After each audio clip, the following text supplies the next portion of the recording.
तो कैसे हैं आप लोग? आई होप कि बिल्कुल घर जैसे हैं। नहीं है तो आर्डर डाल लीजिए, जीवन है, छोटी बड़ी समस्याएं तो आती ही रहती हैं।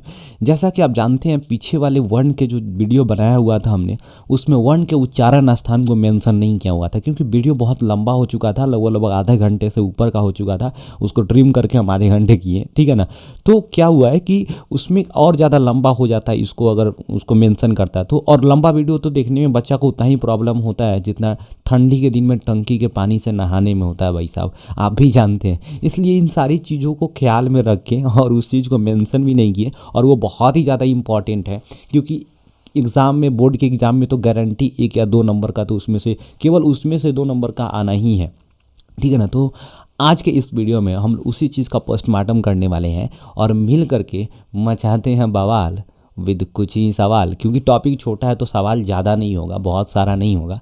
तो चलिए उसको देखते हैं और बने रहिए अंत तक। उसके बाद आपको जीवन में कभी भी फिर इस तरह की समस्या नहीं आएगी कि क कहाँ से बोला जाता है और ह कहाँ से बोला जाता है और विसर्ग कहाँ से बोला जाता है, क्योंकि आज तो सबको समेट के लपेट के रख देना है भाई साहब।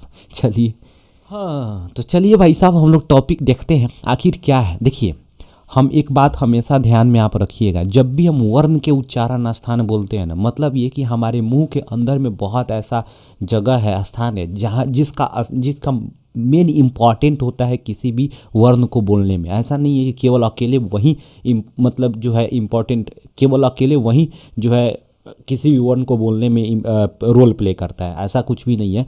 सभी अंगों का मिलजुल करके होता है, लेकिन ज़्यादा इम्पोर्टेंट करता है उसी को नाम हम लोग रखते हैं आगे। अब देश को गांधी जी अकेले आज़ाद थोड़े करा दिए, लेकिन गांधी जी सबसे आगे थे, सबसे पहले इनिशिएटिव लेते थे, इसलिए गांधी जी को माना जाता है कि देश आज़ाद करा दी, ठीक है ना, लेकिन अकेले तो नहीं करा है। उसी तरह बात यही है कि किसी भी वर्ण को बोलने में किस स्थान का सबसे ज़्यादा इम्पॉर्टेंट है, इस चीज़ को ध्यान में रख करके हम लोग को क्या किया जाता है, नाम दिया जाता है। तो आइए, इसमें मुख्य रूप से 6 गो अंग का नाम याद रखना है।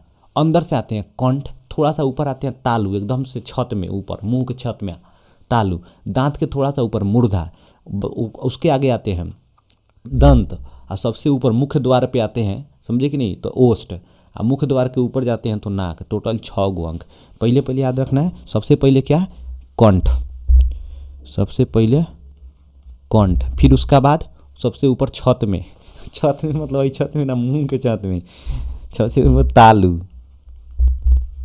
तालु, फिर ओकरा बाद मूर्धा, थोड़ा सा आगे आते हैं दांत के ऊपर मूर्धा, फिर आगे आते हैं तो दांत या दंत बोल सकते हो तुम, ठीक है ना। फिर सबसे आगे मुख्य द्वार पे आते हैं तो ओष्ठ, ठीक है ना। अब मुख्य द्वार के ऊपर जाते हैं तो क्या होता है, उसको नाक बोलते हैं, नाक, समझे, है में मुंह में उंगली नहीं लगाना है, मैंने नाक हो गया, समझ गए ना। आइए देखते हैं क्या है। देखिए कंठ, तो अकुह, अब ट्रिक्स देखना है। अकुह, ट्रिक क्या है, अकुह, जैसे बोलते हैं न रामः देखो अकुह, तो अ से अ का संघीय स्वर क्या होगा, अ आ, तो यहाँ क्या हो गया, अ आ।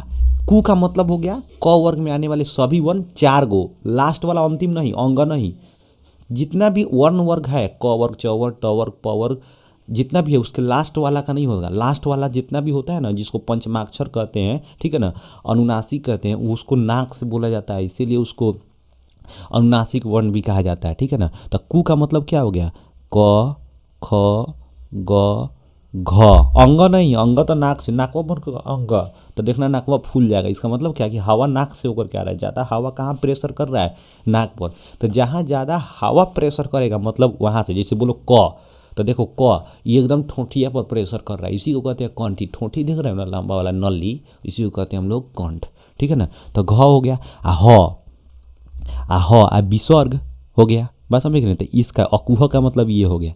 देखो तालु से क्या बोला जाएगा, देखें याद रखना, ईचू, अ के बाद आ के बाद ई आता है, आ क के बाद चू, तो ईचू, आ ऐसा, ईचू ऐसा, तो यर लव में पहले यह आता है, आ तालाबे स मूर्धन स दंती स, ये तीनों स में पहले क्या आता है, तालाबे स, तो ईसु ऐसा। तो देखो ई से छोटी ई बड़ी ई, आ चू से च छ ज झ, यो ना, यो फिर नाक से, बार बार दिमाग में मत घुसाओ, क्या से आ ऐसा है तो य का हो गया आ तालाबे स, ठीक है, ईचू ऐसा। आ देखो छोटी ई बड़ी ई के बाद ऊ आता है तो ऊ नहीं, सब अपने हिसाब से चलेगा। रीटू, इसको याद रखेंगे, रीटू रेसा। अब यहाँ देखो य के बाद रो आता है, तालाबे स के बाद यहाँ पेट काटवा स ना आएगा, गलती लिख दिए। तालाबे स के बाद कथी, पेट काटवा स, इसी को हम लोग मूर्धन्य स बोलते हैं। ईचू ऐसा रीटू रेसा, याद करने का ट्रिक हो गया। तो इसके लिए क्या हो जाएगा, री, छोटी डी बड़ी डी बनानी में खाली एक ही री पढ़ते हैं, री ट ठ ड ढ है नहीं होगा, है नहीं होगा, ढ। और फिर क्या हो जाएगा, न नहीं होगा यहाँ पर, बात समझे कि नहीं, न नहीं होगा। और फिर यहाँ पेट काटवा स, बात समझ आया कि नहीं आया, हाँ समझ आ गया। अब आगे देखिए दांत, ठीक है ना, तलाश के दांते काट ले मेरे को, ठीक है।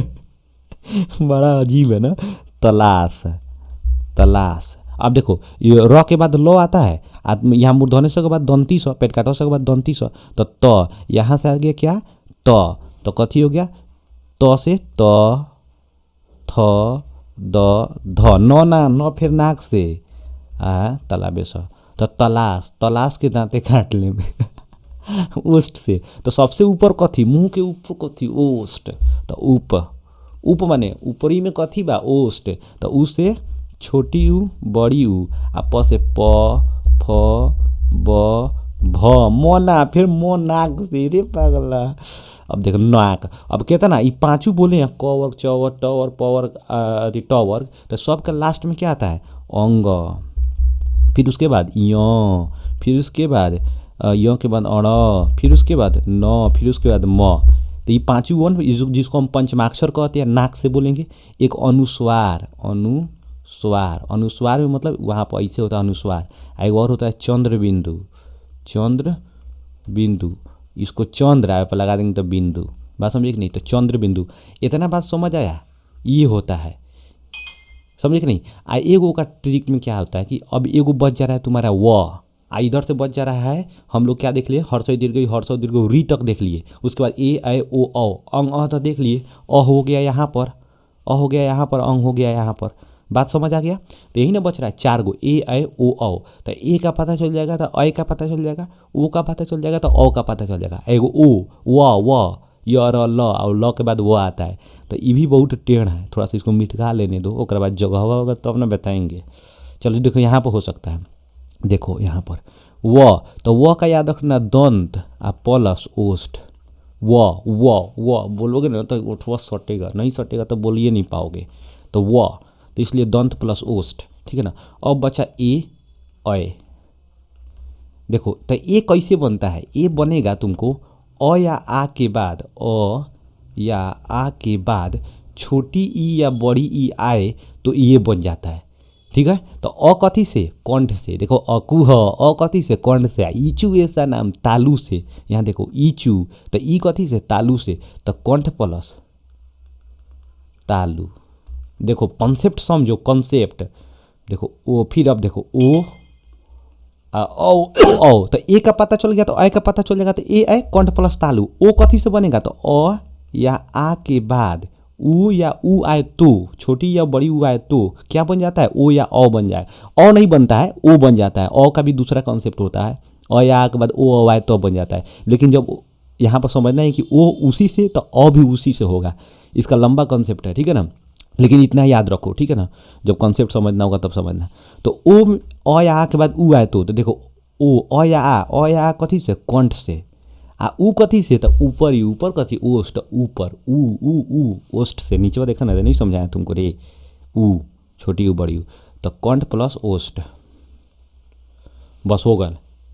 इतने टोटल इतने जो है वर्ण होगा और आपके उच्चारण स्थान, कोनो दिक्कत ना दिक्कत बल। वीडियो पसंद आयल कि ना आयल। चलिए अब कुछ लॉलीपॉप क्वेश्चंस को देखते हैं और समझते हैं कि आखिर जो पढ़े हैं वो कितना दिमाग में घुसा है, और सही में घुसा है कि भूसा है, बात समझे कि नहीं। तो आइए देखते हैं आखिर क्या है। कह रहा है कि व का उच्चारण स्थान क्या है, अभी जस्टे बताया, वह एक बहुत ही टेढ़ शब्द है, इसलिए व का उच्चारण स्थान दांत प्लस ओठ है। इसी को हम लोग साहित्य में कहते हैं दंतोष्ठ। ऊ का उच्चारण स्थान ऊपर कथी, ओठ, तो इसलिए ऊ का स्थान ओष्ठ।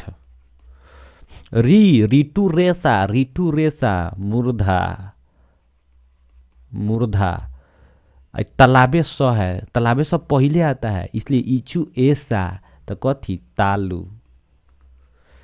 पंचमाक्षर का स्थान क्या होगा, यानी जितने भी पंचमाक्षर होगा या अनुस्वार होगा या चंद्र बिंदु होगा उसको नाक से, ठीक है, अनुनासिक वर्ण इसलिए कहा जाता है। चंद्र बिंदु अभी जस्टे बताया, चंद्र बिंदु अनुस्वार ये सब का सब। अब विसर्ग पूछेगा तो कहाँ होगा भाई, विसर्ग अकुह कंठ से, ठोठी से। आई होप कि वीडियो अच्छा लगा होगा तो लाइक कीजिए, नहीं अच्छा लगा होगा तो डिसलाइक कीजिए। चैनल को कंपलसरी सब्सक्राइब कीजिए, तब तो फिर कल से मिलके मचाएंगे बवाल यूट्यूब पर। और हाँ, जितने भी आपके कमीने दोस्त हैं ना उनके पास भी भेज दीजिए, क्या होगा एग्ज़ाम का समय है, वो भी बेचारा कुछ पढ़ ले, कुछ उखाड़ ले क्योंकि क्या पता अभी तो कुछ नहीं किया हो, ठीक है ना।